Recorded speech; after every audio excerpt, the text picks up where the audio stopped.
وقال اللہ تبارک و تعالی فی شان حبیبہ صلی اللہ علیہ وآلہ وسلم ان اللہ وملائکتہ یصلون علی النبی یا ایہا الذین آمنوا صلوا علیہ وسلموا تسلیما اللہم صل علی سیدنا و مولانا محمد وعلی آل سیدنا ومولانا محمد واصحاب سیدنا ومولانا محمد وبارک وسلم الصلاۃ والسلام علیک یا سیدی یا رسول اللہ وعلی آلک واصحابک یا سیدی یا حبیب۔ السلام علیکم ورحمۃ اللہ وبرکاتہ۔ قرآن مجید کے 14ویں پارے سے 16 نمبر صورت ہے اور سورت کی آیت مبارک نمبر 125 ہے۔ اس میں اللہ تعالیٰ نے دعوت و تبلیغ کا سلیقہ، طریقہ، انداز اور محبت بیان فرمائی ہے۔ یہ پیغام اللہ تعالیٰ نے ہمارے پیارے نبی علیہ السلام کو ارشاد فرمایا، کیونکہ لفظ ہے رب کا خطاب جو ہے وہ پیارے نبی علیہ السلام سے ہے، اور اللہ تعالیٰ انہیں ارشاد فرما رہا ہے ادعو، آپ بلائیں، پکاریں، الا طرف سبیل رب کا، راستے اپنے رب کے یعنی اے محبوب علیہ السلام آپ اپنے رب کی راہ کی طرف بلائیں، بالحکمہ، حکمت کے ساتھ، دانائی اور تدبیر کے ساتھ، والموعظۃ الحسنہ، اور جب نصیحت کرے تو بڑی خوبصورت نصیحت کرے، وجادلہم باللتی ہی احسن، اور اگر کسی سے بحث کرنے کے کوئی مواقع آئیں، کسی سے بحث کرنی پڑے تو بحث بھی آسن طریقے سے، کجروی، بدخلقی، بد زبانی، کرخت یا سخت لہجہ نہیں ہونا چاہیے، بلکہ بڑا ملائم اور نرم انداز ہونا چاہیے۔ اور ساتھ اللہ تعالیٰ نے یہ بھی فرما دیا کہ اے محبوب علیہ السلام آپ کا رب جانتا ہے، خوب جانتا ہے کہ راستے سے کون بھٹکا ہوا ہے اور یہ کون راہ پر ہے، یہ بھی وہ خوب جانتا ہے۔ اس میں دعوت کا طریقہ بتایا، کسی کو کیسے دعوت دینی ہے، دین کی دعوت۔ دین کی دعوت جو ہے یہ روح ہے اسلام کی۔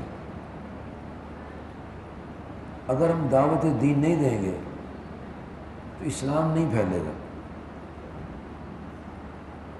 لیکن دعوت دین دینے کے لیے علم کا ہونا ضروری ہے۔ علم کے بغیر انسان کسی کو دین کی دعوت نہیں دے سکتا، علم ہوگا تو دعوت دے گا۔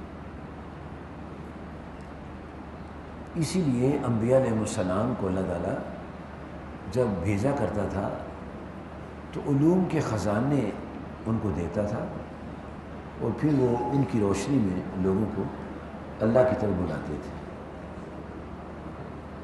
اب پہلی بات جس میں فرمائی گئی ہے کہ حکمت کے ساتھ دعوت دینی، دانائی، یہ جو وزڈم ہے اس کو پیش نظر رکھنا ہے کہ جو بھی بات کرنی ہے بڑے عقل و شعور کے پیمانے پر پوری اترتی ہو، اس میں درستی نہ ہو، کرختگی نہ ہو، سختی نہ ہو، محبت ہو، پیار ہو، اچھا انداز ہو، اور جس سے بات کی جائے اس کا دل کرے سننے کو، اس کو کہتے ہیں کہ حکمت، دانائی۔ اور جب واعظ کریں اس میں گالی گلوچ نہیں ہونی چاہیے، اس میں سخت الفاظ نہیں ہونے چاہیے، اس میں کسی کی ذات کو تنقید بنا کے بات نہیں کرنی چاہیے، حکمت سے بات کریں۔ اور اگر کوئی دوران گفتگو میں بندہ بحث کرتا ہے تو جو بحث کرتا ہے اس سے بھی بڑے بہتر انداز میں اس کو جواب دینا چاہیے۔ ہمارے نبی علیہ السلام سے بڑھ کر کوئی دنیا میں خوبصورت، بہترین شان والا اور حکمتوں دانائیوں والا مبلغ دنیا کو نصیب نہیں ہوا۔ آپ دعوت بھی دیتے تھے، آپ جن کو دعوت دیتے تھے ان کی طرف سے سختی بھی برداشت کرتے تھے، انتقام نہیں لیتے تھے، انتقام نہیں لیتے تھے، بلکہ درگزر فرماتے تھے۔ اور جب ہمارے نبی علیہ السلام کسی کو دین کی دعوت دیتے تھے اور دوسری جانب سے بدخلقی، بے ادبی کا رویہ اختیار کیا جاتا، یہاں تک کہ آپ کو پتھر مار دیے جاتے، زخمی کر دیا جاتا، اور فرشتے آپ کی جناب میں حاضر ہوتے کہ اگر آپ فرمائیں تو ہم ان لوگوں کو پہاڑوں کے درمیان کچل دیتے ہیں، ان پر پہاڑ پھینک دیتے ہیں۔ تو میرے اور آپ کے پیارے نبی علیہ السلام فرمایا کرتے تھے کہ میں رحمت بن کر آیا ہوں، عذاب بن کر نہیں آیا۔ یہ تکلیف برداشت کرتے تھے، انتقام نہیں لیتے تھے، دعوت و تبلیغ کے کام میں۔ میدان جہاد کا مسئلہ اور ہے، وہ ملک کے تحفظ کے لیے ہوتا ہے، وہ دین کے تحفظ کے لیے ہوتا ہے، اس لیے وہاں اگر تلواریں چلتی ہیں، گولیاں چلتی ہیں تو وہ دین کے تحفظ کے لیے ہیں۔ اور اس میں بھی یہ خیال رکھا جاتا تھا کہ بچوں کو نہیں مارنا، بوڑھوں کو نہیں مارنا، عورتوں کو نہیں مارنا، پھلدار درخت نہیں کاٹنے، جانوروں کو نہیں مارنا۔ اتنا اسلام کا محبت والا انداز جنگ ہوتا تھا کہ جنگ میں بھی ان باتوں کا خیال رکھا جاتا تھا۔ اور جب جنگ نہیں ہے تو جنگ کے علاوہ جو دعوت و تبلیغ کا کام، اس میں تو محبت ہی محبت، پیار ہی پیار ہے۔ نبی کریم رفیع علیہ السلام و تحید وسلام نے ارشاد فرمایا ہے، بلغوا عنی ولو آیا، کہ میری طرف سے پہنچا دو اگرچہ ایک ہی آیت کیوں نہ ہو۔ مطلب ہے اگر کسی کو ایک بات بھی نبی صلی اللہ علیہ وسلم کی آتی ہے تو اسے دوسروں تک پہنچانی چاہیے، لیکن یہ بات سمجھ رکھنی چاہیے حکمت کے ساتھ۔ حکمت، اب حکمت بھی سیکھنا پڑتی ہے، وعظ بھی سیکھنا پڑتا ہے، کسی سے کلام کرنے وہ بھی سیکھنا پڑتا ہے، اور بات کو پیش کرنے کا انداز بھی سیکھنا پڑتا ہے۔ بعض لوگ بات کرتے ہیں لیکن وہ انسان کو ایسے لگتا ہے ایسے یار اس نے کوئی ہمارے سر پر کوئی پتھر مار دیے، اور بعض لوگ بات کرتے ہیں کہ یار مزہ آ گیا۔ اس کا مطلب ہے کہ بات کا انداز اتنا خوبصورت ہونا چاہیے کہ سننے والا کا دل سکون پائے، راحت حاصل کرے، اس کو خوشی ہو کہ مجھے جو پیغام دیا گیا ہے، جس نے پیغام دیا ہے بہت اچھا اور خوبصورت انداز اختیار کیا گیا۔ ہمارے نبی علیہ السلام پہلے ان پر جو وحی آئی اس میں سورۃ علق، یہ 30ویں پارے میں آتی ہے، اس کی آیات آپ پڑھتی تھی، اقرأ باسم ربک الذی خلق۔ یہ شروع میں جب وحی آئی ہے تو ان آیات کو حضرت جبرائیل علیہ السلام نے آپ کے سامنے پڑھا۔ یہ ہے قرآن پاک کی 96 نمبر سورت ہے، 30واں پارہ ہے، اقرأ باسم ربک الذی خلق، خلق الانسان من علق، اقرأ وربک الاکرم الذی علم بالقلم علم الانسان ما لم یعلم۔ یعنی پوری 5 آیات میں علم ہی گردش کر رہا ہے۔ علم، پہلی آیت میں علم ہے، دوسری میں علم ہے، تیسری میں علم ہے، چوتھی میں علم ہے، 5ویں میں علم ہے۔ قلم کو بھی علم ہے، انسان کو بھی علم دیا ہے، اور آتے ہی علمی گفتگو فرمائی گئی ہے۔ تو علم جو ہے اس کا شعور دنیا کو دینے کے لیے یہ پیغام آیا کہ آپ لوگوں کو یہ پیغام سنائیں۔ اچھا، پھر اس کے بعد قرآن پاک کی صورت الشعراء، 26 نمبر صورت ہے اور 214 نمبر آیت مبارکہ ہے۔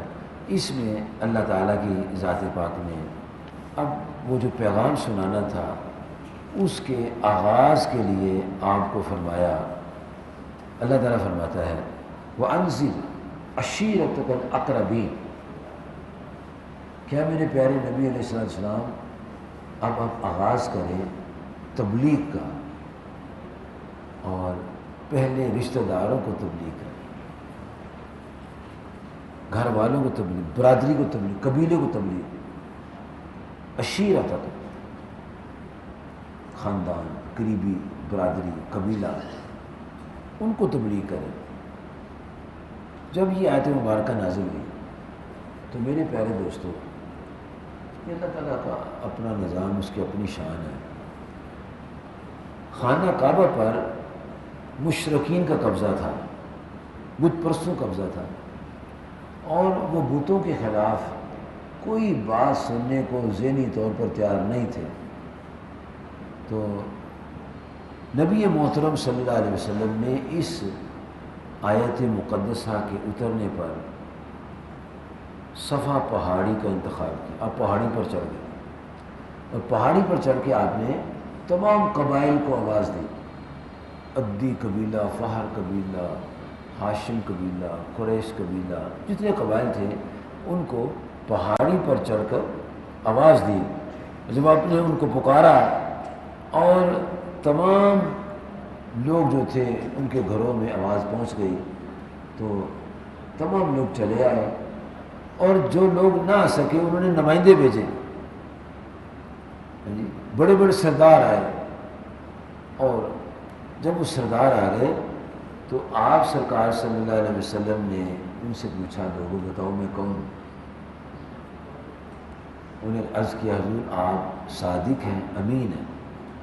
اس لیے پتہ چلا کہ جس نے دعوت و تبلیغ کا کام کرنا ہے اس کو اپنا کیریکٹر جو ہے، کردار جو ہے وہ صحیح پیش کرنا ہے، پھر اس کی تبلیغ جو ہے اس کے پازیٹیو اثرات ہوتے ہیں۔ کیونکہ آپ صلی اللہ علیہ وسلم نے 40 سالہ زندگی کا بہترین نمونہ ان کے پاس رکھا ہے۔ آپ جبلی طور پر خیر کے دائی ہیں، انصاف کے دائی ہیں، عدل کے دائی ہیں، جبلی طور پر، یعنی پیدا ہوتے ہی ہمارے نبی صلی اللہ علیہ وسلم عدل و انصاف کی تبلیغ کرتے آئے ہیں، پیدا ہوتے ہی۔ اس کا ایک واقعہ آپ کی دلوں کی روشنی کے لیے، کہ جب حلیمہ سعدیہ رضی اللہ تعالیٰ عنہا آپ فرماتی ہے کہ میں آپ کے پاس گئی، آپ کے آستانے میں، اور میں ان کو لے کر پھر اپنے ڈیرے میں آئی تو میں نے ان کو دودھ پلایا، اور قدرتی فرماتی ہے میں نے دائیں طرف سے دودھ پلایا، غیر ارادی طور پر۔ پھر میں نے آپ کو لوٹایا کہ آپ بائیں طرف سے دودھ پیے، تو آپ نے بائیں طرف سے دودھ نہیں پیا۔ ان کا خیال آیا کہ شاید سیر ہو گئے ہیں، اب کافی ہیں، لیکن 2 سال آپ ان کے ہاں رہے تقریباً، تو ایک طرف سے دودھ پیا ہے۔ اس کی وجہ کیا تھی کہ حلیمہ سعدیہ رضی اللہ عنہ کا اپنا ایک بیٹا تھا عبداللہ، وہ بھی دودھ پیتا تھا، تو آپ نے پدیشی طور پر، جبلی طور پر یہ ان کو اپنی زندگی سے، اپنی محبتوں سے یہ پیغام دیا کہ میں عدل کرنے والا ہوں، میں نے اپنے حصے کا دودھ پی لیا ہے، باقی آپ کا دوسرا بیٹا دودھ پیے گا۔ یہ جبلی طور پر یہ انصاف اور عدل کی تعلیم و تبلیغ جو تھی فطرت سے ہی اللہ پاک ان کے ذریعے شروع کرائی۔ اچھا، اور ساری اعلان نبوت سے قبل آپ نے کبھی خلاف واقعہ کوئی بات نہ کی، نہ غلط بات کی، نہ وعدہ خلافی کی، نہ امانت میں خیانت کی، وعدے بھی صحیح، امانتوں کی بھی صحت اور بات بھی سچی۔ تو ان لوگوں نے کہا کہ ہم مانتے ہیں کہ آپ صادق ہیں، امین ہیں۔ پھر آپ نے فرمایا اگر میں تمہیں یہ کہوں کہ پہاڑی کے پیچھے دشمن ہے اور وہ تیاری کر رہا ہے حملے کی تو مان لو گے؟ اب ان کا جو ویژن دیکھو کیسا زبردست ہے آپ کے بارے میں، کہ عقیدہ اور دھیان ہے۔ کہنے لگے یا محمد صلی اللہ علیہ وسلم اگر آپ فرمائیں گے کہ پہاڑی کے پیچھے دشمن ہے ہم مان لیں۔ کیوں؟ آپ نے کبھی جھوٹ نہیں بولا۔ اس کا مطلب ہے جو دعوت و تبلیغ والا کام ہے، جس کو یہ کرنا ہے اس کو پہلے اپنے آپ کو بھی سنوارنا ہے، اپنے انداز زندگی بھی صحیح کرنی ہے۔ اس میں یہ ہے کہ ٹھٹھا مذاق نہ کرتا ہو، لوگوں سے لڑتا نہ ہو، کسی کی بے عزتی نہ کرتا ہو، کسی کو بدنام نہ کرتا ہو، بد خلق نہ ہو، چوری نہ کرتا ہو، تہمتیں نہ لگاتا ہو، جھوٹ نہ بولتا ہو، امانت میں خیانت نہ کرتا ہو، تواضع والا ہو، بڑوں کا احترام کرنے والا ہو، چھوٹوں سے پیار کرنے والا ہو، اور اللہ تعالیٰ کا خوف رکھنے والا ہو۔ یہ باتیں ایک داعی کے اندر ضروری ہیں، تبھی لوگ اس کی بات کو محبت سے سنیں۔ اگر وہ بات بات پر لوگوں کی بے عزتی کرے، توہین کرے، لوگوں کی تنقید کرے، لوگوں کے سامنے لوگوں کو بدنام کرے، برا بھلا کہے، اس کی تبلیغ میں کبھی بھی نفع نہیں ہے۔ ایک مسجد میں ایک آدمی اعتکاف کے لیے گیا، ابھی یہ اعتکاف کے پہلے دنوں کا واقعہ۔ اب اعتکاف والے جو تھے وہ معتکفین اپنی اپنی جگہوں پر جا رہے تھے، تو وہ بھی چلا گیا، اور وہاں جو وہاں کا کارندہ تھا، مسجد کا کارکن تھا، کون تھا، اسے کہا کس سے پوچھ کر آئے ہو، چلو نیچے۔ اب یہ اس کا جو رویہ تھا، یہ یا تو وہ جاہل تھا، یا وہ دین کا دشمن تھا، یا اس کو دین سے غرض نہیں تھی کوئی۔ ایسا رویہ پڑھا لکھا آدمی اختیار نہیں کر سکتا۔ یہاں تک کہ بات تھانے تک پہنچ گئی، اسے کہا میں تھانہ بھی لے آتا ہوں، میں تمہارا پرچہ کرا دوں گا۔ پھر پتہ نہیں تھانے سے ڈر گئے کیا ہوا، پھر اس کو انہوں نے کہا کہ تم اعتکاف کر لو۔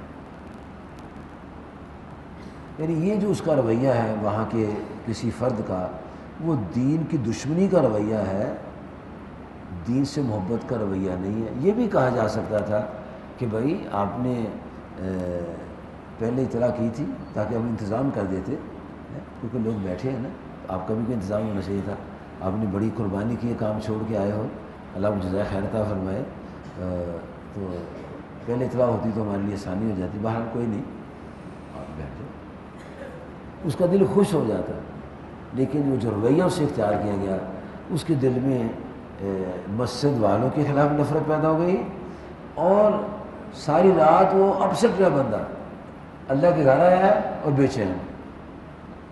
یہ جو انداز ہوتا ہے یہ انسان کو دور کر دیتا ہے، دین سے دور کر دیتا ہے۔ اور پھر مسجد میں ایسا رویہ اختیار کرنے سے تو مزید خرابی آ جاتی ہے، سڑک پر ایسا رویہ اور اس کا اور نتیجہ ہے۔ لیکن مسجد میں اگر کوئی آدمی کسی نمازی کے ساتھ بدخلقی کا مظاہرہ کرتا ہے تو اس کا نقصان ہوگا، فائدہ نہیں ہوگا۔ حضور صلی اللہ علیہ وسلم نے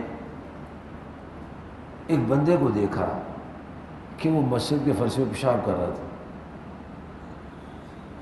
اس کو پتہ ہی نہیں تھا کہ یہ آداب اس کے کیا ہے، کچے فرش ہوتے تھے۔ تو صحابہ جلدی کرنے لگے، فرمایا نہیں چلو، وہ پیشاب کر رہا ہے، اگر تم جلدی کرو گے تو اس کو میڈیکلی فزیکلی کوئی تکلیف ہو جائے گی، آرام کرو۔ جب وہ فارغ ہو گیا پھر اس کو کہا یہ مسجد ہے، مسجد میں یہ کام نہیں کرتے۔ اب تعلیم و تبلیغ میں ایک آدمی کو پتہ ہی نہیں ایک چیز کا، تو اس کو طریقے سے سمجھائیں گے نا۔ لوگ تھوک بھی دیتے تھے، مسجد میں تھوک دیتے تھے. نئے نئے مسلمان ہو رہے تھے، ان کو پتہ نہیں تھا آداب کیا ہے، اور جب ان کو آداب کا علم ہو گیا پھر سارا صحیح ہو گیا. اور آپ ان کو بڑی محبت سے سمجھاتے تھے. بڑا یہ دین کی تبلیغ کا کام بڑا آسان ہے، بڑا اہم ہے، اور بہت بڑا کام. یہ نبی کریم صلی اللہ علیہ وسلم کا اپنا کام ہے، اور جو یہ کام کرتا ہے اس کا مطلب ہے کہ وہ نائب امام الانبیاء بن کے کام کر رہا ہے. اسی لیے حدیث میں آتا ہے کہ جو انسان تبلیغ کرتا ہے، دعوت دیتا ہے، علم سیکھتا ہے، علم پھیلاتا ہے، اس کا درجہ کل قیامت کے دن انبیاء سے ایک درجے نیچے ہوگا. یعنی اس کو قرب ہوگا انبیاء علیہ السلام کا جو یہ کام کرے گا. اور آج اس معاشرے میں دین کی تبلیغ کو کوئی اہمیت نہیں ہے. بڑے بڑے نمازی، بڑے بڑے نیک آدمی، بڑے بڑے اچھے لوگ دین کی تبلیغ نہیں کرتے. نماز پڑھتے ہیں، آتے ہیں، گھر چلے جاتے ہیں، اور ان کے قلوب کے اندر، دلوں کے اندر یہ شاید بات چلی گئی ہے کہ یہ ہمارا کام نہیں ہے، تبھی تو وہ کرتے نہیں ہیں. اور اس میں سارے لوگ ملوث ہیں، تمام سوسائٹی پوری ملوث ہے کہ اس نے جو رہنما تھے انہوں نے لوگوں کو بتایا ہی نہیں ہے کہ یہ ہر بندے کا کام ہے. جس کو جو کچھ آتا ہے اس کی تبلیغ کرے. سورۃ توبہ کی آیت نمبر 122 میں رب کائنات نے ارشاد فرمایا ہے فلولا نفر من کل فرقۃ منہم طائفۃ. اللہ تعالیٰ فرماتا ہے کہ ہر گروہ میں ایک جماعت نکلے، ہر گروہ میں ایک جماعت نکلے، اور وہ کیا کرے؟ لیتفقہوا فی الدین، وہ دین سیکھے. اب آپ انعام ہے اللہ تعالیٰ کا جو یہاں اتنے حضرات اکٹھے ہوئے ہیں، یہ انعام الہی ہے. اور قدرتی ایک سسٹم بنا ہوا ہے کہ یہاں تعلیم و تربیت کا ماحول ہے، اور دعوت دی جا رہی ہے، سکھایا جا رہا ہے، پڑھایا جا رہا ہے، لیکن اکثر مقامات پر ایسے نہیں ہے. اب وہ جو یہاں سے سیکھنا ہے لیتفقہوا فی الدین، اس کو سیکھنے کے بعد کیا کرنا ہے؟ ابھی آپ تو گھر جا نہیں سکتے 10 دن کے لیے، ادھر ہی ہے. اب جب گھر جائیں گے تو اللہ تعالیٰ فرماتا ہے وَلِيُنذِرُوا قَوْمَهُمْ إِذَا رَجَعُوا إِلَيْهِمْ. جب اپنے گھر والوں کے پاس، اپنی قوم کے پاس، اپنے قبیلے کے پاس جائیں گے تو پھر جو کچھ سیکھا ہے، جو کچھ سنا ہے، ان کو سنائیں گے تاکہ ان کے دل میں اسلام کی محبت پیدا ہو. لعلہم یحذرون، تاکہ وہ بھی دوزخ کے عذاب سے بچ گئے. یہ آپ کی اور میری ڈیوٹی ہے کہ ہم نے جو کچھ سیکھنا ہے وہ اپنے گھر والوں میں جا کے سکھانا ہے. اور پھر اللہ تبارک و تعالی جل مجد الکریم نے یہ بھی فرمایا یا ایھا الذین آمنوا قوا انفسکم واہلیکم نارا. اے ایمان والو، اپنے آپ کو اور اپنے گھر والوں کو دوزخ کی آگ سے بچاؤ. ہمارے نبی علیہ الصلوۃ والسلام 23 سال تبلیغ فرماتے رہے. ایک دن بھی آپ نے اس کام کو نہیں روکا، اور نہ ہی آپ نے یہ فرمایا کہ ابھی کل تو میں تبلیغ پر گیا تھا دعوت دینے کے لیے، ابھی کل تو میں دعوت دینے کے لیے گیا تھا. یہ کبھی نہیں فرمایا، بلکہ آپ دعوت دینے کے لیے گئے ہیں، واپس آئے، پھر پیغام میں پھر دعوت دینے چلے گئے. کیونکہ ان کی ذمہ داری تھی، وہ مامور من اللہ ہے، اللہ کی طرف سے ان کو اس کام کے لیے مقرر کیا گیا تھا کہ آپ نے یہ کام کرنا ہے. میں اور آپ مقرر تو نہیں ہیں، لیکن ہماری بھی ذمہ داری ہے، ہماری بھی ذمہ داری ہے کہ ہم احساس کریں کہ ہمارے آقا صلی اللہ علیہ وسلم نے کتنی محنت کے ساتھ دین کو لوگوں تک پہنچایا ہے، تو ہمیں بھی یہ کام کرنا چاہیے. جتنی بات آتی ہے تو دین کو سکھائیں، لیکن اس کے لیے سیکھنا پڑتا ہے. سیکھنے کے لیے علم ہونا ضروری ہے. علم آئے گا تو پھر علم کو پہنچانے کا طریقہ بھی جاننا ضروری ہے، پھر بات صحیح طور پر آدمی آگے پہنچا سکتا ہے۔ اس لیے علم جو ہے اس کی اہمیت تبلیغ سے بھی اوپر ہے۔ تبلیغ دعوت انسان تب کر سکتا ہے جب اس کو علم ہوگا، علم نہیں ہوگا تو تبلیغ نہیں کر سکتا۔ اسی لیے اللہ تعالیٰ نے جب حضرت سیدنا آدم علیہ السلام کو پیدا فرمایا تھا تو سب سے پہلے جو چیز ان کو عطا فرمائی وہ علم تھا۔ وَعَلَّمَ آدَمَ الْأَسْمَاءَ كُلَّهَا، ہر شے کا علم ان کو دیا۔ اس کے بعد پھر آگے بات چلی، اور علم دینے کے بعد اللہ تعالیٰ نے کتنی شفقتیں اور مہربانیاں فرمائی، فرشتوں کے ذریعے ان کی تعظیم کروائی، ان کو سجدہ کروایا، اور یہ بتا دیا کہ میرا بندہ نائب جب علم کے نور سے منور ہوتا ہے تو اس کی تعظیم فرض ہو جاتی ہے۔ اور اسی بات سے بعض لوگ جو ہیں وہ ناجائز فائدہ لے رہے ہیں۔ وہ کیا فائدہ لے رہے ہیں؟ حلیہ انہوں نے وہی دین کا اختیار کیا ہوا ہے، لیکن مشن ان کا منفی ہے، مشن صحیح نہیں، مشن ان کا منفی ہے۔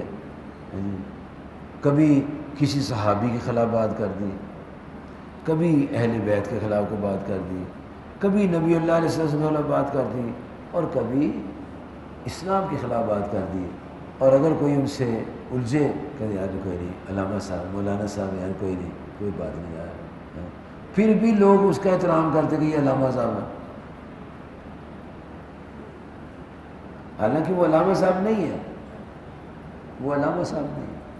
علامہ وہی ہے جس کی زبان سے جب بھی بات نکلے اللہ جل شانہ، نبی اللہ علیہ الصلوۃ والسلام، صحابہ کرام، اہل بیت العظام رضی اللہ عنہم، اولیاء اللہ، ان کی حمایت، تعریف اور شان میں بات نکلے، پھر وہ صحیح معنی میں آئے۔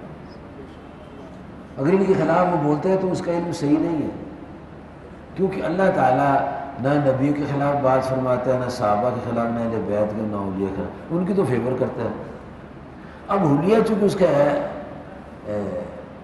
علماء والا، تو پھر لوگ اس سے وہ یار عالم ہے، پڑھا لکھا ہے، اس نے پڑھا ہی ہوگا تبھی تو یہ بات ہے، ایک دو بندے اس کے مل جاتے ہیں، گروہ بن جاتا ہے، فرقہ بن جاتا ہے۔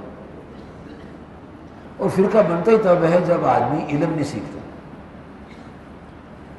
فرقے کو قوت بخشتے وہ لوگ ہیں جو جاہل لوگ ہوتے ہیں، پڑھا لکھا کبھی فرقے کو توجہ نہیں دے سکتا، کیونکہ وہ تو خود جانتا ہے بھی بات صحیح کون سی، غلط کون سی۔ تو اس لیے یہ جو ایسے قسم کے لوگ ہوتے ہیں وہ ان پڑھوں کو گھیرتے ہیں، ان پڑھوں گھیر کے ان کو دکھائیے دیکھو میں پڑھا تو نہیں ہوا قرآن پاک، اب مجھے سنا دے کیا لکھا ہے۔ یہ لکھا ہے کہ جب کوئی سورج اترتی ہے ان میں ایک دوسرے کو دیکھنے لگتا ہے کہ کوئی تمہیں دیکھتا تو نہیں، پھر پلٹ جاتے ہیں، اللہ نے ان کے دل پلٹ دیے، وہ ناسمجھ لوگ تھے۔ یہ کیا کہا ہے؟ یہ اللہ تعالیٰ نے کہا ہے کہ یہ اچھے لوگ نہیں، یہ برے لوگ ہیں، ہم اچھوں میں شامل ہیں، ان میں شامل نہیں۔ اب اس کی وضاحت کرنی چاہیے تھی کہ کن کے بارے میں اللہ نے بیان فرمایا، تاکہ دیانتداری سے پیغام کنوی ہو سکے۔ نہ تو بات آدھی بتانی چاہیے، نہ ہی بات الٹ کے بتانی چاہیے، جیسی صحیح بات ہے وہ سنانی چاہیے تاکہ کسی کا ایمان خراب نہ ہو۔ سب سے بڑا فساد دنیا میں جو ہے کسی کے ایمان کو خراب کرنا۔ ایمان بہت بڑی دولت ہے، اور اتنی بڑی دولت ہے کہ 1,24,000 انبیاء اس نور ایمان کو پھیلانے کے لیے تشریف لائے، اور 40,000 انبیاء اسی نور ایمان کی اشاعت کے لیے اپنی جانوں کے نذرانے پیش کرتے۔ 40,000 انبیاء اپنی جانیں قربان کر شہید ہو گئے اللہ کا پیغام سناتے سناتے۔ ہم جس معاشرے میں رہتے ہیں ہم سمجھتے ہیں یہ کام ہمارا نہیں ہے۔ اچھے بڑے نمازی لوگ، اچھے بڑے نیک، اچھے حلیوں والے کسی کو نیکی کی بات نہیں کرتے، وہ سمجھے ہماری ڈیوٹی نہیں ہے، حالانکہ ان کی بھی ڈیوٹی ہے، جتنا ان کو پتہ ہے وہ تو آگے بات بیان کریں۔ جب ہر شخص جتنا اس کو علم ہے وہ اس علم کو پھیلانا شروع کرے گا تو اللہ تعالیٰ اپنی طرف سے اس کو ایسا علم دے دے گا جو سیکھے علم سے بھی اعلیٰ علم ہوگا۔ وہ نورانی علم جب آ جائے گا تو پھر بعد میں بھی نور پیدا ہو جائے گا۔ لگا رہے بندہ کام کرتا ہے نا، اس کو پھر وہ پریکٹس ہو جاتی ہے، پھر وہ اتنی اچھی باتیں کرتا ہے کہ سننے والا اس کا دل اس کی طرف مائل ہو جاتا ہے۔ لیکن اس کے لیے یاد رکھیں، ہمارے نبی علیہ الصلوۃ والسلام کی ذات پاک نے نہ تو امیر دیکھا نہ غریب دیکھا، سب کو تبلیغ سب۔ اور پھر نبی محترم صلی اللہ علیہ وسلم کے جو صحابہ کرام تھے، انہوں نے جب دیکھا کہ آپ دین پھیلا رہے ہیں، مجھے ویسے آپ بتائیں کہ جو کام نبی علیہ السلام نے کیا تبلیغ کا، وہ اچھا تھا کہ نہیں؟ جی پھر ہم کیوں نہیں کرتے؟ اگر وہ کام اچھا ہے تو پھر ہم کیوں نہیں کرتے؟ سوچنے والی بات۔ ہمیں کوئی بات نہیں آتی، ہر بات ہمیں آتی ہے، اپنی باتیں ساری آتی ہیں، گھر کی باتیں ساری ہیں، دکان کاروبار کی گاہک کو قائل کرنے کی بڑی باتیں آتی ہیں، تو اللہ کے دین کی بات بھی تو آنی چاہیے۔ آپ صلی اللہ علیہ وسلم کی ذات پاک نے جو کام کیا اچھا کیا ہے نا، تو پھر ہم کیوں نہیں اچھا کام کرتے؟ سب سے پہلے آپ کی دعوت پر جنہوں نے کلمہ پڑھا وہ تھے نمبر 1 آپ کی زوجہ حضرت سیدہ خدیجہ رضی اللہ تعالی عنہا، نمبر 2 آپ کے دوست حضرت سیدنا ابو بکر صدیق رضی اللہ تعالیٰ عنہ، نمبر 3 آپ کے چچا کے بیٹے حضرت سیدنا علی کرم اللہ تعالی وجہ الکریم، نمبر 4 آپ کے خادم زید بن حارثہ رضی اللہ عنہ۔ ان فوری طور پر دین کی دعوت کو قبول کیا۔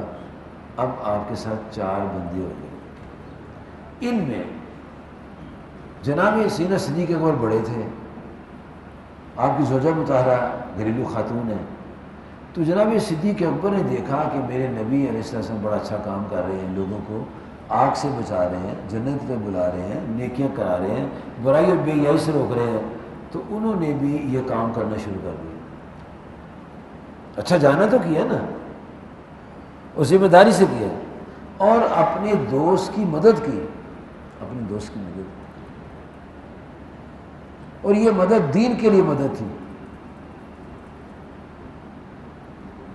اور اتنی زبردست محنت کی انہوں نے کہ اگر لوگ تکلیف پہنچاتے تو آپ آگے ہو کے خود اپنی جسم پر تکلیف برداشت کرتے، اور اگر کوئی نبی صلی اللہ علیہ وسلم کو اذیت پہنچاتا تو آپ اسے بڑے حکیمانہ انداز میں زبردست قوت کے ساتھ ان کے ساتھ اس بات میں آپ کا دفاع کرنے کے لیے مقابلہ کرتے تھے۔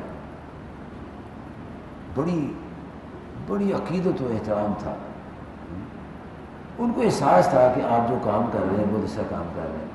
انہوں نے 5 بندوں کو تبلیغ کی، 5 کے 5 آپ کے دامن سے وابستہ ہو گئے۔ حضرت عثمان غنی رضی اللہ تعالیٰ، نمبر 2 حضرت زبیر بن عوام رضی اللہ عنہ، نمبر 3 طلحہ بن عبید اللہ رضی اللہ عنہ، نمبر 4 عبد الرحمن بن عوف رضی اللہ عنہ، نمبر 5 سعد بن ابی وقاص رضی اللہ عنہ۔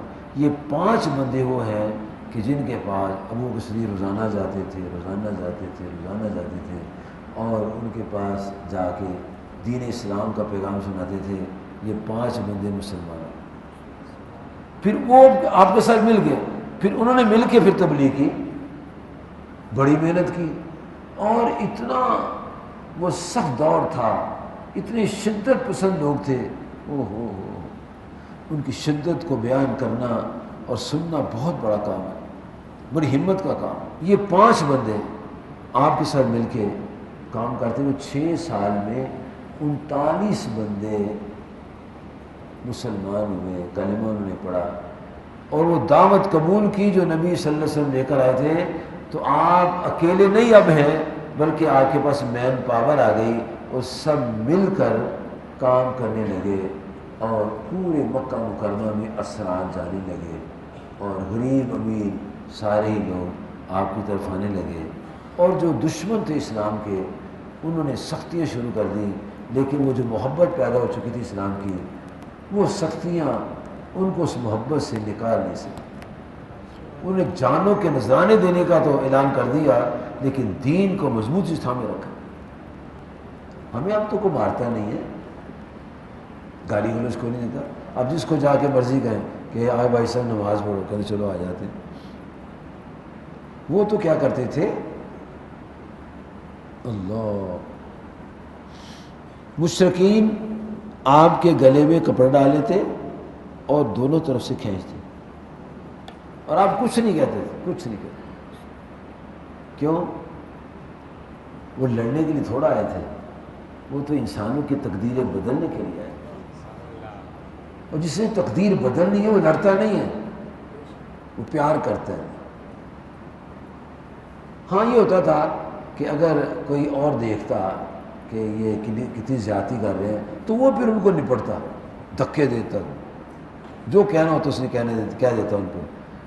لیکن آپ سرکار کبھی بھی جوابی کارروائی نہیں کرتے، اور مبلغ جو ہے دین کا پھیلانے والا، اگر یہ صبر کے ساتھ کام کرے تو یقین جانو اگر غلط عقیدے والا بھی ہوگا نا بندہ، وہی بندہ لے جائے گا اپنی محبت سے، وہ بھی لے جائے گا سارا، اور جو صحیح ہے وہ رہ جائے گا، صحیح بندہ رہ جائے گا۔ لیکن جو غلط بندہ ہو کے اخلاقیات کے دائرے میں رہ کے بات کرے گا اور ایک صحیح ہو کے بدخلقی سے بات کرے گا، وہ جو تیسرا بندہ ہے اس کے سامنے چوائس ہے ادھر جانا ادھر جانا ہے، پھر اس کو حق اور باطل کی تمیز نہیں رہے گی، اس کو اپنی ذات کی رہے گی کہ میرے ساتھ کون تلخ بول رہا ہے، میرے ساتھ کون نرم بول رہا ہے، تو وہ یہ نہیں سوچے گا کہ اچھا کون ہے برا کون ہے، وہ نرمی کرنے والے کے ساتھ چلے گا۔ تو جو سچے لوگ ہیں ان کو تو بہت زیادہ نرمی اختیار کرنی چاہیے، محبت کرنی چاہیے، کوئی گالی بھی نکالے چپ رہو۔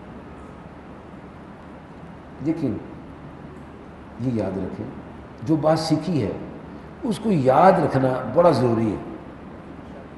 کل آپ کو کتاب دی تھی میں نے، دعوت و تبلیغ والی، اس میں آپ نے پڑھا ہوگا کیا کچھ اس میں لکھا ہے، اس کا محفوظ کرنے کا طریقہ کیا ہے ذہن و ضمیر کے اندر، کہ 20 بندے بیٹھ جائیں اور ایک بندہ ان کو سنائے، وہ بیٹھ جائے پھر دوسرا، وہ بیٹھ جائے تیسرا، ایسے کر کے 20 بندے کم از کم آدھے گھنٹے میں جو کچھ یاد ہے وہ بیان کریں گے، اللہ ان کی شرح صدر فرما دے، پھر وہ خود ہی شوق سے دین کو آگے پھیلائیں گے۔ تو یہ تبھی ممکن ہے جب ہم اس بات کا احساس کریں گے کہ ہمارے نبی علیہ السلام کو دین کی تبلیغ پہنچانے میں کتنی دقتیں آئیں۔ آپ بد دعا بھی کر سکتے تھے، اللہ سے بھی عرض کر سکتے تھے، بستیاں تباہ ہو سکتی، سب کچھ ہو سکتا تھا۔ اگر نوح علیہ السلام کی دعا سے ساری بستی تباہ ہو سکتی ہے، لوط علیہ السلام کے کہنے سے ساری بستی تباہ ہو سکتی، شعیب علیہ السلام، ہود علیہ السلام، سمود علیہ السلام، ان کے کہنے سے بستیوں کی بستی اجڑ سکتی تھی، تو آپ بھی کر سکتے تھے۔ لیکن نہیں، آپ نے تکلیفیں برداشت کی ہیں، لوگوں کو محبت کے تحفے دیے ہیں، پھر وہی لوگ جو آپ کے جانی دشمن تھے وہی آپ کے خدمت گزار بن گئے، آپ کے اخلاق اور محبت کی وجہ سے۔ اس لیے دعوت و تبلیغ جو ہوتی ہے، اس میں بنیادی بات اللہ پاک نے ایک صورت میں 2 انبیاء کا ذکر کرتے ہوئے بیان فرمائی، یہ ہے سورۃ طٰہٰ۔ اس میں رب کائنات ارشاد فرما رہا ہے، اللہ تعالیٰ نے حضرت موسیٰ علیہ السلام کو اور ان کے پیارے بھائی حضرت ہارون علیہ السلام کو فرمایا کہ آپ دونوں فرعون کے پاس جائیں۔ اللہ تعالیٰ فرماتے اذھب انت واخوک، اے پیارے موسیٰ علیہ السلام آپ اور آپ کا بھائی جائے، کہاں جائیں؟ اذھبا الی فرعون، فرعون کے پاس جائیں، دونوں بھائی جائیں۔ اور ساتھ یہ بتایا ہے آپ نے اس بات کا خیال رکھنا ہے، نمبر 1 نمبر 2، نمبر 1 اور نمبر 2 دو باتوں کا خیال رکھنا ہے کہ جب اس کے پاس جانا ہے بِآیاتی، میری نشانی لے کر جانی، وَلَا تَنِیَ فِی ذِکْرِی، اور میری یاد میں کوتاہی نہیں کرنی، یعنی مجھے یاد بھی رکھنا ہے، میرا ذکر کرنا ہے، اور جو آپ کو نشانیاں دیں وہ لے کر جانی، خالی ہاتھ نہیں جانا۔ اس کا مطلب ہے دائی جب باغی کے پاس جائے، دائی جب بد عمل کے پاس جائے دعوت دینے والا جب کسی ایسے شخص کے پاس جائے جو دین کو نہیں مانتا تو اس کو اپنا ایک کردار اس کے سامنے رکھنا ہے، اپنی تقوی، پرہیزگاری، اور اگر اس میں کوئی کمال ہے اس کا اظہار کرنا، یہ بھی دین کی تبلیغ میں شامل ہے۔ اور پھر اللہ پاک نے موسیٰ علیہ السلام کو فرمایا فَقُولَا لَهُ قَوْلًا لَيِّنًا، اے پیارے موسیٰ علیہ السلام آپ اور آپ کا بھائی جب فرعون سے بات کریں تو بات نرمی سے بات، حالانکہ اللہ کو پتہ ہے یہ کون ہے، دشمن ہے اللہ تعالیٰ کا، شریک بنا بیٹھا ہے جی، اور اس نے فرعون نے 70,000 بچے قتل کر دیے تھے اپنی کرسی کو بچانے کے لیے، اس کے باوجود اللہ کی تعلیم دیکھو کیسی ہے، قول لینا۔ اب یہ قول لینا جو ہے، نرمی سے بات کرے، اس کا فائدہ کیا ہے؟ اللہ فرماتا ہے جل شانہ لعلہ یتذکر او یخشی، اس امید پر جانا کہ وہ نصیحت مانے اور ڈر جائے۔ یہ دو اپنے عظیم نبیوں کو اللہ تعالیٰ ایک وے آف پریچنگ بتا رہا ہے کہ ایسے جا کے آپ نے تبلیغ کرنی۔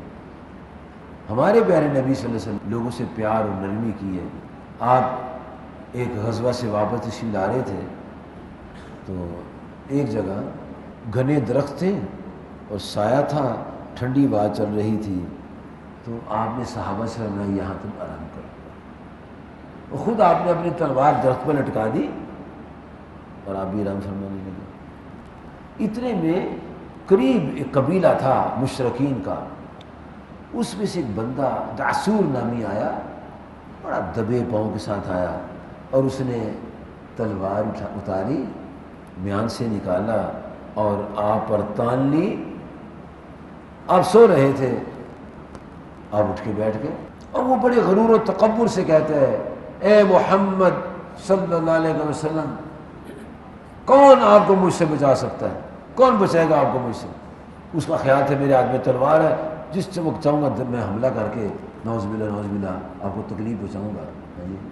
تو آپ نے بڑے جلال میں، نبوت کے جلال میں آپ نے فرمایا اللہ، میرا اللہ مجھے بچائے گا۔ اچھا، وہ ایسے لرزا اور تلوار گر گئی، اور ایک روایت میں آتا ہے کہ جبریل علیہ السلام آئے اور اس کو دھکا دیا، تلوار گر گئی۔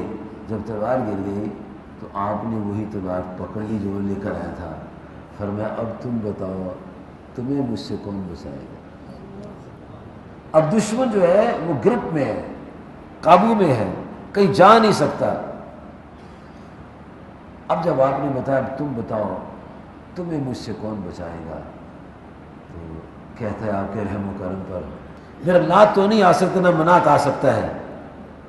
آپ نے ہمیں اللہ کو یاد کیا ہے، مجھے جبریل نے دھکا دیا ہے، میرے ہاتھ سے تلوار گر گئی، میں کانپنے لگا، آپ نے تلوار پکڑ لی، میرا لات و منات یہ کام نہیں کر سکتا، اب میں آپ کے رحم و کرم پر ہوں، چاہے تو چھوڑ دیں چاہے مار دیں، اب ہم جاؤ ہم تمہیں معاف کر دیں۔ یہ بھی ایک تبلیغ تھی، یہ بھی ایک تبلیغ تھی۔ جب اس کو معاف کیا تو اللہ نے اس کے دل کو بدل دیا، وہی شہید کرنے والا تلوار سے آپ کو شہید کرنے آیا تھا، لیکن آپ کی محبت نے اس کو شہید محبت کر دیا، وہ اسلام کی دولت سے مالا مال ہو گیا۔ ابو سفیان سب سے آخر میں فتح مکہ کے دن مسلمان ہوئے، وہ 3 آدمی تھے اور ایک جگہ بیٹھے ہوئے تھے۔ حضرت بلال خانہ کعبے پر چڑھ کے اذان دے رہے تھے فتح مکہ کے دن، اور ان میں سے کہتا ہے اگر میرا باپ زندہ ہوتا کبھی اس کو اوپر نہ چڑھنے دیتا۔ دوسرا کہتا ہے کہ میرا باپ بھی ایسے ہی کرتا۔ ابو سفیان کہنے لگے بھئی میں تو نہیں بولتا، میں نہیں کوئی بات کر سکتا۔ کیوں؟ فرمایا کہ یہ جو ہستی ہیں اگر میں نے کوئی بات تم سے بھی کر دی تو یہ جو کنکریاں میرے پاس پڑی ہیں یہ ان کو بتا دے گی ابو سفیان نے یہ بات کی۔ اللہ، دیکھو کتنا دل کے اندر ان کی عظمت و شان بھی ہے، مخالفت بھی ہے۔ کہتے ہیں یہ کنکریوں کو مجھے خطرہ ہے، اگر میں نے کوئی ان کے خلاف بات کی تو یہ کنکریاں ان کو میری بات بتا دیں گی، میرے خلاف گواہی دے دیں گی، تو میں بولتا نہیں، خاموش سے۔ اتنے میں حضور صفا پہاڑی سے ہوتے ہوئے نیچے آئے، تینوں کے پاس آئے۔ فرمایا تم نے یہ کہا تھا کہ اگر میرا باپ ہوتا تو بلال کو خانقاہ کی چھت پر نہ چڑھنے دیتا، اور تم نے یہ کہا کہ میرا باپ بھی برا محسوس کرتا ہے۔ اور حضرت ابو سفیان کو فرمایا ابو سفیان تو نے کہا تھا اگر میں نے کوئی بات کہی یہ کنکریاں بتا دیں گے۔ جب یہ آپ نے بات سنائی تو یہ ان کی زندگی میں ٹرننگ پوائنٹ تھا، انہوں نے فوری طور پر کہا اشہد ان لا الہ الا اللہ و اشہد ان محمدً عبدہ و رسولہ۔ انہیں یقین کر لیا کہ واقعی یہ نبی اللہ ہیں، ہم ان کی اتنا سال مخالفت کرتے رہے ہیں، یہ تو انسانوں کی خفیہ باتیں بھی جانتے ہیں۔ اس کا مطلب ہے کہ جو مبلغ ہے اس کو اتنا صاف ستھرا ہونا چاہیے، اتنا اچھا شائستہ ہونا چاہیے کہ اس کی گفتگو میں بھی نور ہونا چاہیے۔ یہ نہیں کہ ابھی کچھ کہے پھر کچھ کہے پھر کچھ کہے پھر کچھ نہیں، سالڈ بات ہونی چاہیے، درست صحیح بات ہونی چاہیے۔ یہ بھی انسان کے دلوں کو بدل دیتی۔ ایک موقع پر نبی علیہ السلام اپنی بکریوں کی نگہبانی کر رہے تھے، یہ سمجھے بھئی وہ دیوار ہے یہ دیوار ہے اور وہ وضو خانے کی دیوار ہے، یہ سامنے دیوار ہے، یہ سب بکری سے بھری ہوئی تھی، دو پہاڑوں کے درمیان بکریاں تھیں۔ تو ایک عربی آیا، دیکھو عمل کے ذریعے کیسے تبلیغ ہو رہی ہے، اثار، قربانی، خیرات، صدقات کے ذریعے کیسے تبلیغ ہو رہی ہے۔ تو عربی آیا، کہتا ہے آپ محمد ہیں صلی اللہ علیہ وسلم، مسلمانوں کے نبی ہیں۔ فرمایا یہ بکری کس کی ہے؟ اب میری بکری ہے۔ پھر مجھے دے دو ساری بکریاں۔ پھر جاؤ ساری دے دو۔ یہ آپ کا جو عمل تھا نا اس کا دل بدل دیا، اسے کلمہ پڑھ لیا، مسلمان ہو گیا، اور پھر اپنی برادری کے پاس جا کے اسے پھر تبلیغ کی، ان کو پھر برادری میں تبلیغ کی کہ لوگوں آؤ محمد عربی علیہ السلام کی بارگاہ میں آ جاؤ۔ ان کو اپنے ایسے انداز سے لوگوں سے گفتگو کرتے ہیں، ان کو اپنی محتاج ہونے کا فکر ہی نہیں ہوتا کہ میں محتاج ہو جاؤں، اتنے سخی ہیں، سب بکریاں مجھے دے دی ہیں۔ یہ ایک تبلیغ کا یہ بھی ایک پہلو تھا۔ اب وہ جو قبیلے کے لوگ تھے نا، اس بندے کی تبلیغ سے وہ مسلمان ہو گئے۔ اس کا مطلب ہے خدمت خلق بھی تبلیغ کا ایک پہلو ہے۔ جو مبلغ اس کو خدمت خلق بھی کرنی آنی چاہیے، غریبوں کو کھانا کھلائے، یعنی ان کی مدد کرے، ان کی حمایت کرے، ان سے پیار کرے، ان کے کام کرے۔ ہمارے نبی علیہ السلام لوگوں کا کام بھی کرتے تھے، کام بھی کرتے، لوگوں کا سامان رکھ گھر پہنچا آتے تھے۔ اور اگر کسی کے ہاں لڑکی پیدا ہوتی آپ کو پتہ چل جاتا تو آپ اس کے پاس تشریف لے جاتے، فرماتے اس کو پالنا ہے کہ مارنا ہے۔ اگر وہ کہتا پالنا ہے، ان کو بالکل ٹھیک، پالو اس کو۔ اگر وہ کہتا کہ میں نے اس کو مار دینا ہے، تو مارنا نہ، مجھے دے دینا، میں اس کی پرورش کروں۔ یعنی ہر انداز سے انسان کو سیکھنا ہے، اخلاق سیکھنا ہے، خدمت خلق سیکھنا ہے، غریب پروری سیکھنا ہے، گفتگو کرنے کا انداز سیکھنا ہے، اور حوصلہ سیکھنا ہے، برداشت سیکھنا ہے، صبر سیکھنا ہے، کیونکہ یہ معاملہ تھوڑا سا سخت ہوتا ہے۔ لوگ سختی سے بولتے ہیں، کرختگی سے بولتے ہیں، یعنی روڈ قسم کا رویہ اختیار کرتے ہیں۔ پہلے کافر ایسا کرتے تھے، اب مسلمان خود ایسا کرتا ہے۔ اب تو مسلمان کو مسلمان بنانا یا رکھنا یہ بہت بڑا کام ہے کہ کوئی مسلمان رہ جائے۔ کیوں؟ یہودی، عیسائی، غیر مسلم، ان کے رویے بدل گئے سب کے۔ جو رویے ہم نے اختیار کرنے تھے وہ مرزئی کر رہے ہیں۔ ہم نے محبت کرنی تھی، لوگوں سے پیار کرنا تھا، ان کی خدمت کرنی تھی، ان کی مدد کرنی تھی، ہم یہ بھول گئے۔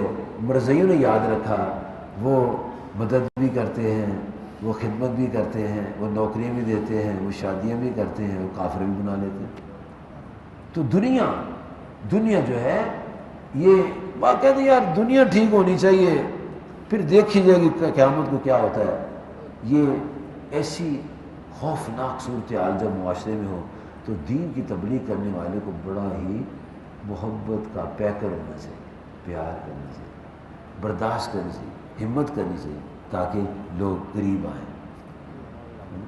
تو قریب آئیں گے آہستہ سے ٹھیک ہو جائیں گے، ٹھیک ہو جاتے ہیں، بڑے لوگ ٹھیک ہو جاتے ہیں، اور بڑے ٹھیک ہوئے ہیں، بہت لوگ ٹھیک ہوئے ہیں۔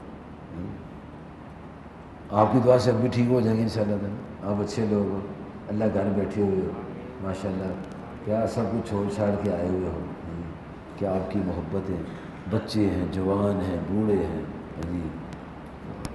مزاج مختلف ہیں، گھروں میں اور زندگی ہے، مسجد میں اور زندگی ہے، لیکن اللہ کی رضا کے لیے بیٹھے ہوئے ہیں۔ اور جس کو ان 10 دنوں میں بات کرنے کا سلیقہ آ گیا اور پھر آگے بات پہنچانے کا سلیقہ آ گیا، یقین جانو کل قیامت کے دن وہ نبی اللہ علیہ السلام کی ان غلاموں میں شمار ہوگا جو دین کو پھیلانے والے ہیں۔ سبحان اللہ، مجھے دین اسلام سے پیار ہے، مجھے دین اسلام سے پیار ہے۔ یہ جو دین ہے اس کی قدر کرے، دین کی قدر، دین اس کو پسند کرے۔ اللہ تعالیٰ شاکر بھی ہے، شکور بھی ہے، بندہ بھی شاکر ہے، شکور ہے۔ بندہ شاکر شکور ہو تو شکر کرنے کے معنی میں ہوتا ہے، اللہ شاکر شکور ہو تو قدردان کے معنی میں ہوتا ہے کہ وہ قدردان ہے، کوئی چھوٹا سا بھی کام کرو اس کی بھی قدر کرتا ہے۔ یقین جانو وہ دور کیا تھا، سہولتیں نہیں تھیں، کوئی سہولت نہیں تھی، تپتی زمین ہوتی تھی اور سواری گدھا گھوڑا خچر اونٹ ہوتے تھے اور دور دور تک پانی نہیں ہوتا تھا۔ ایسے دور میں دین کا کام کرنا بہت بہادری کا کام ہے، اور آج بھی دین کا کام کرنا بڑی بہادری کا کام ہے۔ کیوں؟ اب گمراہی کے ذرائع زیادہ ہیں، ہر طرف گمراہی گمراہی ہے، عورتیں پھر رہی ہیں ننگی، ہے جی، اور ٹی وی ہے، ریڈیو ہے، اخبارات ہیں، ننگی فوٹو چھپ رہی ہیں اور لوگ دیکھ رہے ہیں اور سن رہے ہیں، ٹاکیں ہو رہی ہیں، باتیں ہو رہی ہیں، سب کچھ ہو رہا ہے۔ ایسے دور میں نیکی کی دعوت دینا بہت بڑا کام ہے۔ میں نے ایک چینل پر بات کی، جب کہ آن ایئر نہیں پروگرام تھا، کہتے ہیں نا ذرا ٹھہریے جانا نہیں، وقفہ ہے، تو وقفے کے دوران میں نے ایک محترم سے کہا کہ آپ کہتے ہیں کہ یہ بات ایسے، یہ بات ایسے، یہ بات ایسے ہے، اگر اجازت ہو تو میں بات کروں؟ یہ کیا؟ میں نے کہا لوگ کیوں گمراہ ہو رہے ہیں؟ اس لیے گمراہ ہو رہے ہیں کہ دین کا نام لینے والے ننگے سر والی عورتوں سے باتیں کرتے ہیں، اس کو کہتے نہیں سر پر دوپٹہ رکھو، نقاب کرو، ہیں، اس کے بازو کھلے ہیں، جالی دار سے کرتا پہنا ہوا ہے، اور مولانا صاحب بیٹھے ہوئے ہیں، کہنے ہیں نا یہ نہ بات کرنا، یہ نہ بات کرنا۔ میں نے سوچا بھی یہ کیوں اس نے کہا ہے، تو میں نے کسی سے بات کی، انہوں نے کہا یہ خود بھی باتیں کرتا ہے۔ نقصان ہوا نا، نقصان ہو گیا۔ ہمارے نبی علیہ السلام کو جو طریقہ ہے، قرآن پاک نے طریقہ بتایا ہے، یہ ساری چیزیں جو ہیں یہ ہمارے ذہن میں ہونی چاہیے۔ نبی کریم صلی اللہ علیہ وآلہ و صحابہ وبارک وسلم کو اللہ تبارک و تعالی ارشاد فرماتا ہے کہ اے پیارے محبوب کریم صلی اللہ علیہ وسلم، آپ مردوں کو فرما دیجئے، آپ عورتوں کو فرما دیجئے اپنی نگاہیں نیچی رکھیں، اپنی نگاہیں نیچی رکھیں۔ تو جنہوں نے ٹیلی ویژن دیکھا ہے یا دیکھتے ہیں وہ مجھے بتا دیں، کبھی انہوں نے یہ دیکھا ہے کہ کوئی بات کرنے والا بات کر رہا ہو عورت سے اور آنکھیں بند کر کے بات کرتا ہو؟ ہاں جی، نہیں دیکھا؟ کیوں؟ کیسے بات کرتے ہیں جی؟ آنکھوں میں آنکھیں ڈال کے بات کرتے ہیں۔ اب جب آنکھوں میں آنکھیں ڈال کے بات کرتے ہیں تو سیدھی سیدھی بات ہے، جو بچے دیکھنے والے ہیں، جو بچے دیکھنے والے ہیں وہ کیا اس سے سبق لیں گے کہ یہ کام صحیح ہو رہا ہے، آوارہ گردی ہو رہی ہے، عریانی ہو رہی ہے، جی نافرمانی ہو رہی ہے، اور قرآن مجید کے ساتھ بغاوت ہو رہی ہے۔ بغاوت، کتنا ظلم ہو رہا ہے۔ مجھے ایک بندہ کہتا ہے، اسی لاہور میں رہتا ہے، کہتا ہے بابا جی کل آپ نے ٹی وی میں مجھے نہیں دیکھا؟ میں یار میرے گھر ٹی وی کوئی نہیں ہے. وہ فلانی جو اینکر ہے اس کے ساتھ میں بات کر رہا تھا. میں تجھے شرم نہیں آئی؟ کہنا فلانی مولوی کو شرم نہیں آتی؟ یقین جان اس نے مجھ سے سیدھا کہا کہ اگر وہ مولوی صاحب بات کر سکتے دین کے رہنما تو ہم بھی کر سکتے ہیں. جبکہ اللہ تعالیٰ فرماتا ہے کل للمؤمنین یغضوا من ابصارہم. اے نبی اللہ علیہ السلام آپ مومنین کو فرما دیں اپنی نگاہ نیچی رکھیں. وَقُلْ لِلْمُؤْمِنَاتِ يَغْضُضْنَ مِنْ أَبْصَارِهِنَّ اور مومنہ عورتوں سے فرما دیں وہ بھی نگاہ نیچی رکھیں. اب دونوں نگاہ نیچی کر کے باتیں کریں, کر سکتے ہیں؟ مشکل سا کام ہے. یہ بھی گمراہی کا ایک ذریعہ ہے. اس انداز میں دین کی بات کرنا بھی گمراہی ہے, کیونکہ بچے جو ہے بھٹک رہے ہیں, کلمہ پڑھنے والے بھٹک رہے ہیں, اور پھر کیا کہتے ہیں ہم جانتے ہیں یار مولوی جانتے ہیں. نقصان کس کا ہو رہا ہے؟ ملت کا نقصان ہے, نیشن کا نقصان ہو رہا ہے, ان بچوں کا نقصان ہو رہا ہے جی, پبلک کا نقصان ہو رہا ہے جی, مزدوروں کا نقصان ہو رہا ہے, اسٹوڈنٹس کا نقصان ہو رہا ہے, پروفیسر اور لیکچرار کا نقصان ہو رہا ہے, اور دین کے بہت بڑے حلقے کا نقصان ہو رہا ہے. سب آزاد ہوتے چلے جا رہے ہیں. جو پردہ اللہ پاک نے بتایا ہے اس پردے کی طرف توجہ نہیں ہے. اللہ پاک نے فرمایا ہے کہ اگر کوئی عورت بن کے سنور کے بیٹھتی ہے, بنی سنوری ہے, اس نے میک اپ کیا ہوا ہے, بناؤ سنگار کیا ہوا ہے, تو اس کے بناؤ سنگار کو صرف چند افراد دیکھ سکتے ہیں, ان کے سامنے وہ آ سکتی ہے. نمبر 1 شوہر, نمبر 2 اپنا باپ, نمبر 2 شوہر کا باپ, نمبر 3 اپنا بیٹا, نمبر 4 5 شوہر کا بیٹا, نمبر 6 بھائی, نمبر 7 بھتیجا, نمبر 8 بانجا. یہ 8 افراد ہیں جو اپنی فیمیل کو دیکھ سکتے ہیں بنا سنورا. ماموں بھی اسی میں ہے, چچا بھی اسی میں, سگا چچا سگا ماموں بھی اسی میں, اور وہ آ گیا شوہر کا باپ, سسر بھی اس میں آ گیا, نانا دادا بھی اس میں آ گیا. یہ قرآنی تعلیمات ہیں, ان کو لوگوں تک پہنچانا بہت ضروری ہے. اور اللہ پاک نے آپ کو موقع دیا ہے, آپ یہاں 10 دن کے لیے آئے ہیں, کوئی سیکھ لیں, اور سیکھنے کے بعد لوگوں تک بات پہنچائیں. لیکن ایک بات یاد رکھیں, تلخی نہیں کرنا, شدت کا مظاہرہ نہیں کرنا, اخلاق نہیں چھوڑنا, اخلاق کا دامن نہیں چھوڑنا. 1 منٹ میں بندہ پہچانا جاتا ہے کہ کتنا اس کا اخلاق ہے. کبھی کوئی دوست ایسی بات کر دیتا ہے تو آدمی بھڑک جاتا ہے. وہی امتحان ہوتا ہے کہ بھڑکتا ہے کہ صبر کرتا ہے. جب بھڑک جائے گا اس کا بالکل ہوا خارج ہو جائے گی اس کی, پھر وہ گراف اس کا بلند نہیں ہوگا, گراف نیچے چلا جائے گا. جتنی کوئی سخت مرضی بات کرے, ٹھیک ہے پیارے بھائی جیسے کہتے ہیں, محبت اور پیار یہ آپ نے سکھایا ہے. اور بڑی یقین جانو بڑی تکلیفیں آپ نے اٹھائی ہیں دین کو پہنچانے کے لیے. اور یقین جانو اللہ تعالیٰ کے نبی علیہ السلام اشارہ کریں پہاڑ چل پڑے, اشارہ کریں پتھروں کی بارش آ جائے, اشارہ فرمائیں پہاڑ مل جائے, اشارہ فرمائیں پہاڑ اوپر جا کے بندوں کے اوپر گر جائیں. بڑی ان کی شان ہے, لیکن انہوں نے ہمیں صبر و تحمل, بردباری اور محبت کا پیغام دیا ہے. ابو جہل نے کہا دیکھو کن حالات میں ہمارے نبی محترم صلی اللہ علیہ وسلم دین کا کام کرتے تھے, تبلیغ دین فرماتے تھے جی, کس طرح مشقت اور محنت سے کام کرتے, دشمن کیسے یعنی خوفناک اس کے عزائم تھے. ابو جہل نے کہا جس دن مجھے موقع ملا کہ حضرت محمد صلی اللہ علیہ وسلم سجدے میں ہیں تو میں پتھر مار کے سر کو کچل دوں گا. نعوذ باللہ, نعوذ باللہ, استغفر اللہ, استغفر اللہ, استغفر اللہ. اللہ پاک نے منظر دکھا دیا. ایک دن آپ آئے اور خانہ کعبہ میں نماز شروع کی اور سجدے میں چلے گئے. ابو جہل نے دیکھ لیا, قریب اس کا گھر تھا, جیسے یہ پارک ہے نا مسجد کے, اتنے دور اس کا گھر تھا. وہ آیا, اسے پتھر اٹھایا, پتھر اٹھا کے اور دیکھ رہا ہے کہ جو اس کے بدماش چیلے چانٹے وہ بھی ساتھ ہیں.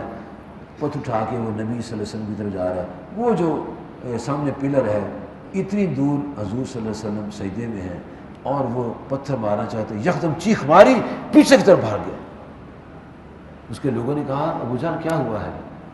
کہا ان کے اور میرے درمیان آگ کی خندق تھی، فائر کی خندق تھی، اور ایک بلا تھی جو میری طرف سے بڑی ہے، اور میں تو ڈر کے پیچھے آ گیا۔ اچھا، جب آپ سرکار سے سجدے سے فارغ ہو گئے تو آپ کے غلام نے اس کے حضور ہمارے امام صدقے قربان جائیں، وہ شیطان آیا تھا لیکن پیچھے بھاگا ڈر کے۔ فرمایا اگر وہ آگے آ جاتا جبرائیل علیہ السلام اس کی بوٹی بوٹی کر۔ اللہ پاک ان کی حفاظت کر رہا ہے۔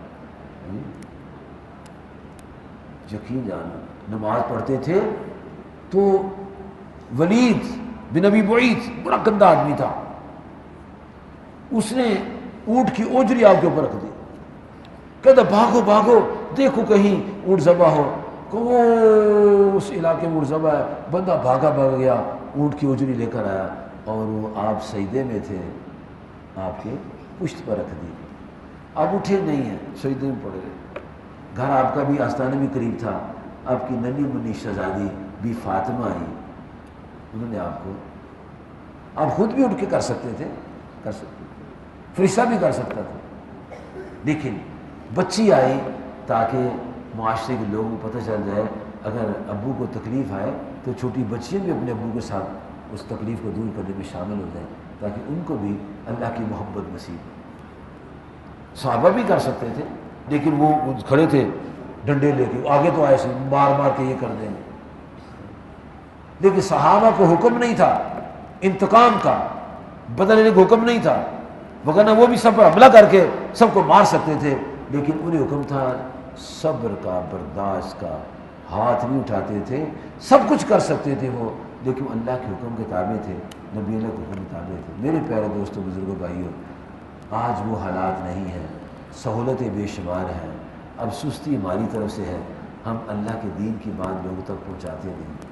آپ کو رب نے موقع دیا ہے، اللہ تعالیٰ مجھے اور آپ کو اس عظیم دین کی خدمت، اس دین کی دعوت دینے والوں میں شامل فرمائے، اور یہ دعوت تبھی صحیح ہے جب دل میں عشق مصطفیٰ صلی اللہ علیہ وسلم ہو، اور تعظیم صحابہ کرام رضی اللہ عنہم ہو، اکرام اہل بیت طہار ہو، اور تکریم اولیاء اللہ ہو، پھر تبلیغ ہے، وگرنہ شرارت ہے، شر ہے، برائی ہے۔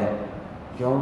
کسی ان میں سے کسی خلاف بولنا دین کے خلاف بولنا ہے، اور ہم تو کہتے ہیں مجھے دین اسلام سے پیار ہے۔ جب دین اسلام سے پیار ہے تو دین اسلام کے جتنے بھی ستون ہیں ان سے بھی ہمیں پیار ہے، تو جب پیار ہو جاتا ہے پھر اعتراض نہیں ہوتا، جس سے پیار ہو تو اس پر اعتراض نہیں ہوتا، اور جس پر اعتراض ہوگا سمجھے اس کو پیار نہیں ہے۔ اللہ تعالیٰ آپ کو مجھے اپنے نبی اور اپنے نبی صلی اللہ علیہ وسلم کے پیاروں کا پیار عطا فرمائے، بزرگوں کی تعظیم عطا فرمائے، اور ہمیں توفیق دے کہ ہم اس عظیم دین کو لوگوں تک پہنچانے کے لیے محنت کریں، سیکھیں، اور سکھانے کے انداز سیکھیں، تاکہ ہم بھی ان لوگوں کی سب میں شامل ہو جائیں جو اللہ تعالیٰ کے محبوب صلی اللہ علیہ وسلم کے غلام اس دین کو پھیلانے میں دنیا پھیل جاتے ہیں، اور کریہ گلی گلی جا کر حضور کے عشق و محبتوں کی داستانیں سنا کے ان کو اسلام کا نور جو ہے اس سے مزین کرتے ہیں۔ اللہ تعالیٰ کو مجھے ہمت عطا فرمائے۔